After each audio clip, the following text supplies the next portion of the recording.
അസ്സലാമു അലൈക്കും വറഹ്മത്തുള്ളാഹി വബറകാതുഹു. ഇന്ന് നമ്മൾ പരിശോധിക്കുന്നത് സൂറത്തുൽ ഖാരിയ പഠന ചോദ്യോത്തരങ്ങൾ. ഖിയാമത്ത് നാളിൻ്റെ ഭീകരതയും മനുഷ്യരുടെ വിധിയും വിവരിക്കുന്ന ഖുർആനിലെ 101 അധ്യായത്തെക്കുറിച്ചുള്ള പഠന സഹായി.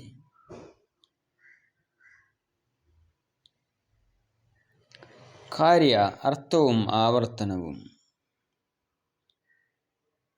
അൽ ഖാരിയ എന്ന വാക്കിൻ്റെ അർത്ഥമെന്താണ്?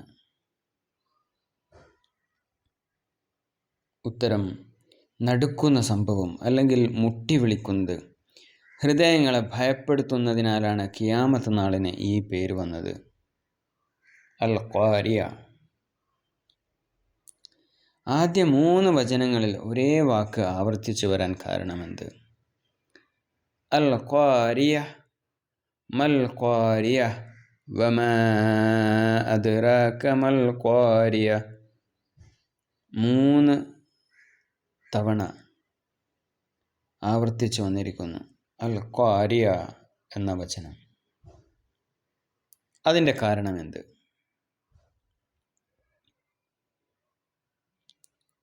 ഉത്തരം: വരാനിരിക്കുന്ന സംഭവത്തിൻ്റെ ഗൗരവവും ഭീകരതയും കേൾവിക്കാരൻ്റെ മനസ്സിൽ ഉറപ്പിക്കാൻ. അടുത്ത ചോദ്യം: ഖിയാമത്ത് നാളിലെ ഉപമകൾ. ഖിയാമത്ത് നാളിൽ മനുഷ്യരെ അള്ളാഹു എന്തിനോടാണ് ഉപമിച്ചത്?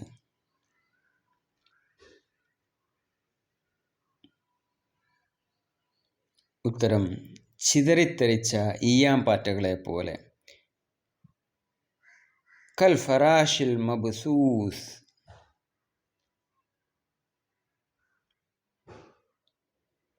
അടുത്ത ചോദ്യം: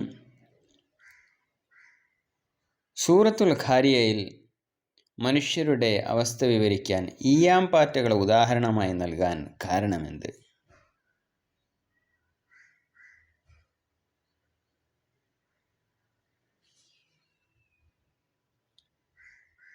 ഉത്തരം: ലക്ഷ്യമില്ലാതെ അങ്ങോട്ടും ഇങ്ങോട്ടും പരക്കം പായുന്ന പ്രാണികളെപ്പോലെ മനുഷ്യർ അന്ന് ഭയവിഹ്വലരായിരിക്കും.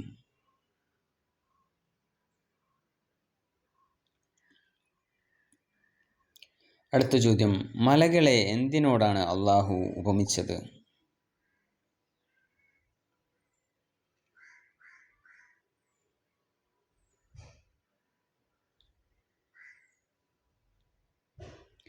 കടഞ്ഞ കമ്പിളിയോട്. കൽഅഹ്നിൽ മൻഫൂഷ്.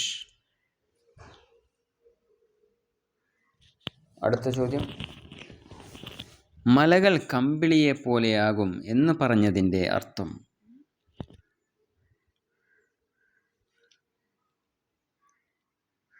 ഉത്തരം: ഉറപ്പുള്ള മലകൾ ഭാരമില്ലാത്തവയായി മാറുകയും കാറ്റിൽ പറക്കുന്ന അവസ്ഥയിലാവുകയും ചെയ്യും.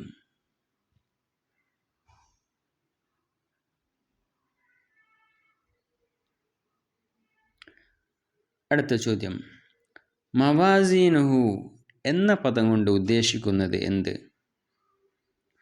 മവാസീനുഹു. ഉത്തരം: തുലാസുകൾ, കർമ്മങ്ങൾ തൂക്കുന്ന മീസാൻ.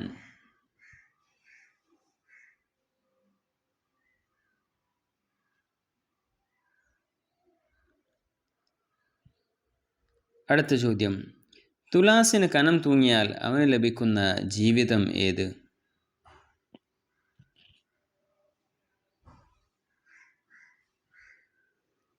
ഐഷത്തുർ റാളിയ, തൃപ്തികരമായ ജീവിതം.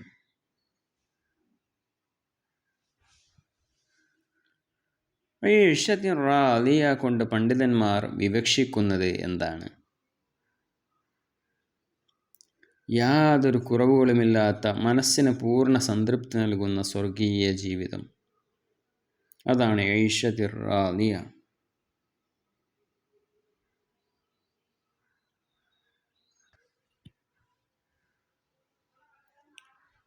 തുലാസിന് കനം കുറഞ്ഞവൻ്റെ അഭയസ്ഥാനം എവിടെ? ഹാവിയ.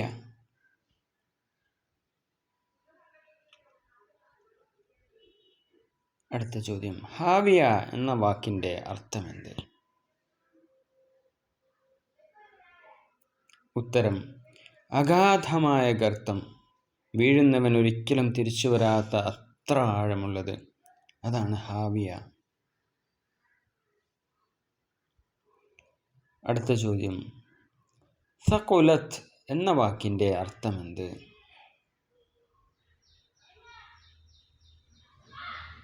ഉത്തരം, ഭാരമുള്ളതായി അല്ലെങ്കിൽ കനം തൂങ്ങിയ അവസ്ഥയിലുള്ളത്, സഖുലത്ത്.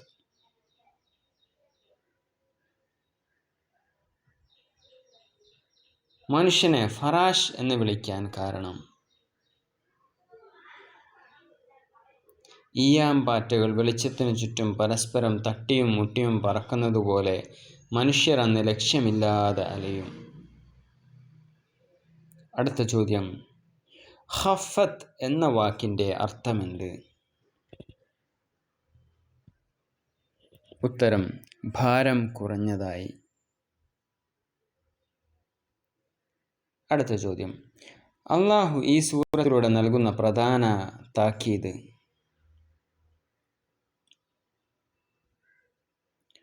ഓരോ മനുഷ്യനും തൻ്റെ കർമ്മങ്ങളെക്കുറിച്ച് ജാഗ്രതയുള്ളവരാകണം. തൂക്കം കുറഞ്ഞാൽ ചെന്നെത്തുന്നത് ഹാവിയയിലാണ്.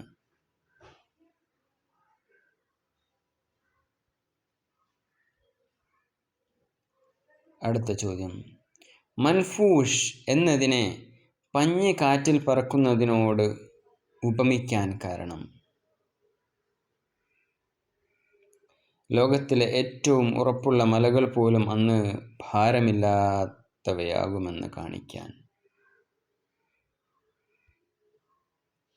അടുത്ത ചോദ്യം, ഈ സൂറത്ത് ഏത് പദത്തോടു കൂടിയാണ് അവസാനിക്കുന്നത്? ഉത്തരം, ഹാമിയ, കഠിനമായി ചൂടാക്കപ്പെട്ട തീ. സൂറ അൽ ഖാരിയയുടെ സംഗ്രഹം നമുക്ക് നോക്കാം. ഒന്നാമത്തേത് സൂചിപ്പിച്ചിരിക്കുന്നത് അൽ ഖാരിയ അല്ലെങ്കിൽ വിറപ്പിക്കപ്പെടുന്ന സംഭവം എന്നുള്ളതാണ്.